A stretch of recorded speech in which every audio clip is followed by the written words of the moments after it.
between 1939 and 1945, the world was locked in a nightmare struggle of unprecedented ferocity.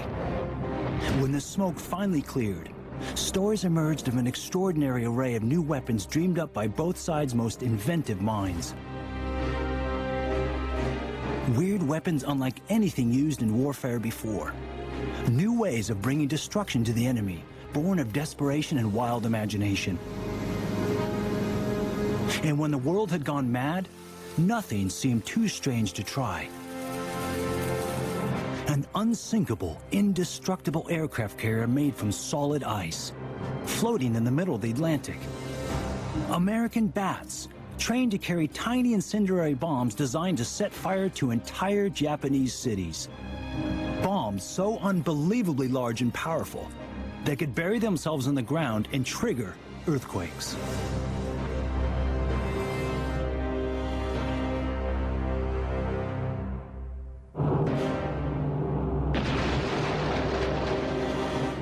On the Allied side, some of the most extreme ideas were born in the dark early days of World War II.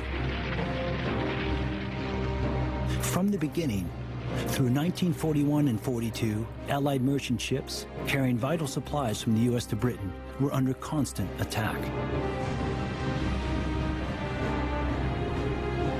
In 1942, German U-boats reaped a grim harvest. They were sinking an average of 33 merchant ships a week. The cost in human terms was enormous. 30,000 U.S. seamen alone were killed or injured in the North Atlantic during the war. Hundreds of miles of open sea were a free-fire zone for the Germans. If you flew out from Great Britain, you could only fly so far to cover the convoys going across the Atlantic. You could only fly so far out of, say, Halifax in Nova Scotia. And there was this zone in between the air cover where the U-boats could operate and operate without having to fear air cover. What was needed was a mid-Atlantic floating platform to serve as an airbase to defend the convoys. British Prime Minister Winston Churchill ordered his staff to put their minds to the problem. An eccentric scientist working for the British Combined Operations Department called Geoffrey Pike came up with an extraordinary and improbable solution. What Pike thought he had was a whole concept of winning the war using icebergs. It wasn't just as airfields. He even had the idea of building great 4,000-foot, 4 million-ton rams that would ram their way into enemy harbors. Pike's first idea was bold, simple, and dramatic. Cut out a section of an iceberg and tow it to the mid-Atlantic to use as a floating airfield large enough to support a landing strip, a fuel depot, and anti-aircraft guns.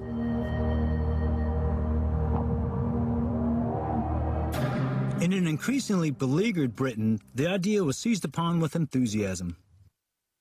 Churchill was so taken by the concept, he said, "The advantages of a floating island are so dazzling, at the moment they do not need to be discussed." But when Pike and his colleagues looked at the idea in detail, they realized it wasn't that easy.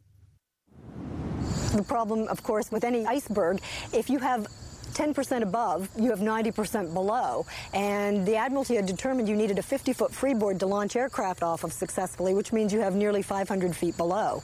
And that wasn't practical.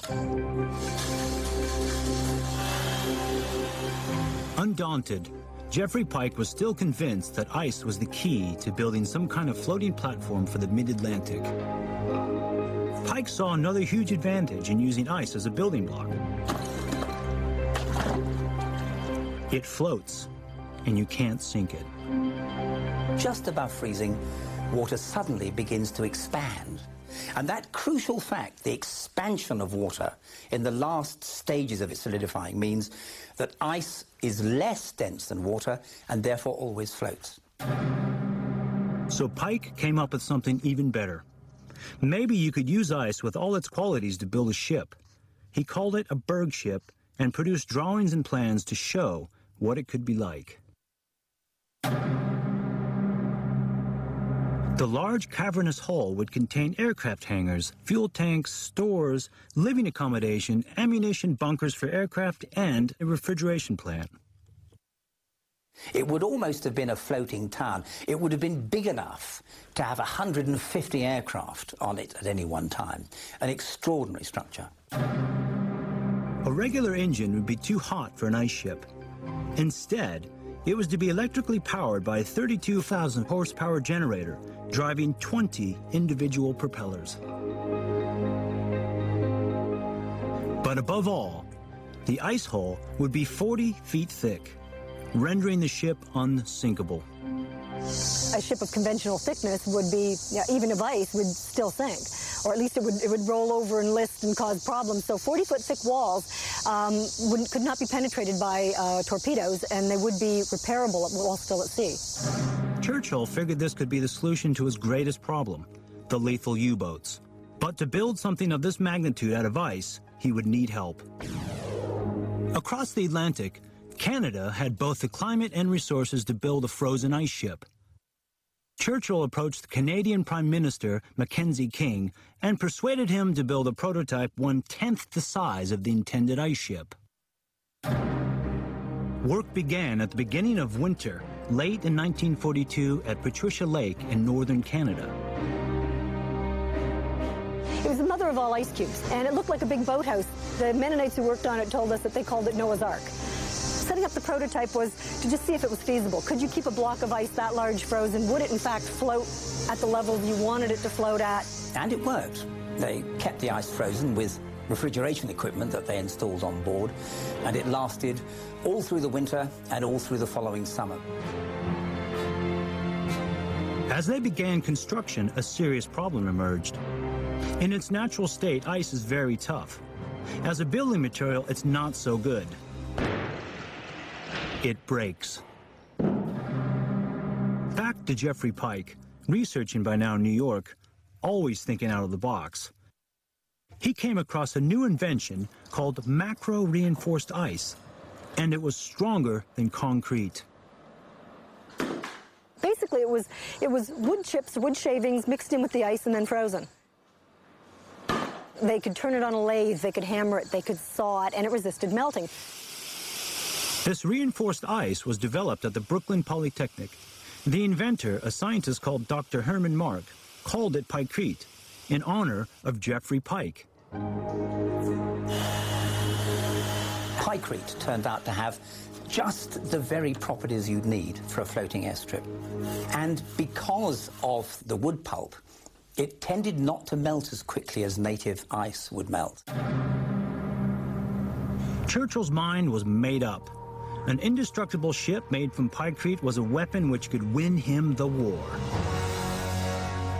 It was to be called Habakkuk, after an Old Testament prophet who had written, I will work the work in your days, which ye shall not believe, though it be told to you. This Habakkuk would be 2 million tons in weight and nearly a half mile in length. It would move through the water at a sedate 7 knots, secure in the knowledge that any number of torpedoes would barely dent its 40-foot thick hull. What you would have done would be to blow little craters out of the surface, but it would have been quite impossible to significantly destroy it. Churchill was so excited, he wanted not just one ship, but a fleet of 100, and he wanted them soon. But just as this incredibly weird concept appeared to be in his grasp, it was snatched away. Late in 1943, Churchill was told the builders weren't even sure they could get one made within 2 years, let alone 100. I think there were several reasons why the project was abandoned. Firstly, it was bonkers, and I doubt whether it would ever have really worked. But I think secondly, and most importantly, the war was drawing to a close, aircraft technology was rapidly improving, and the need for a staging post halfway across the pond was beginning to disappear.